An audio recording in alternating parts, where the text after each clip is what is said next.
হৈ গ'ল আৰু সেই গণতান্ত্ৰিক খবৰে আজিৰ দিনটোৰ তেখেতৰ প্ৰতিচ্ছবিত আমি বন্তি প্ৰজ্বলন কৰিবৰ কাৰণে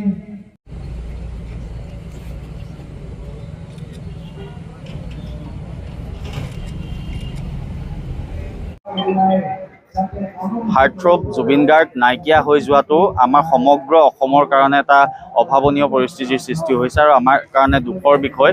তেখেত আছিল এটা যুগ আৰু আমি এটা যুগৰ অৱসান হৈছে বুলি আজিৰ তাৰিখত আমি ক'ব পাৰোঁ। ছিংগাপুৰত বিশেষ দুৰ্ঘটনাত পতিত হৈ তেখেত আমাৰ মাজৰ পৰা নাইকিয়া হৈ গৈছে, কিন্তু আমি এটা কথা ক'ব বিচাৰিছোঁ, তেখেত আমাৰ হৃদয়ত আৰু অসমবাসী ৰাইজ তথা আমাৰ সকলোৰে হৃদয়ত তেখেত সদায় থাকিব।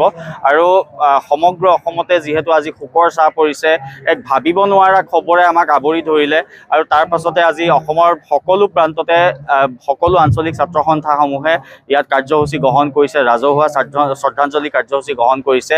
আজি তিয়ক আঞ্চলিক ছাত্ৰ সন্থাই ৰাইজৰ সহযোগত আয়োজন কৰা এই কাৰ্যসূচীত উপস্থিত থাকোঁ আৰু তেখেতলৈ শ্ৰদ্ধাঞ্জলি জ্ঞাপন কৰোঁ। পৰমেশ্বৰৰ ওচৰত প্ৰাৰ্থনা জনাইছোঁ তেখেতৰ আত্মাই চিৰশান্তি লাভ কৰক।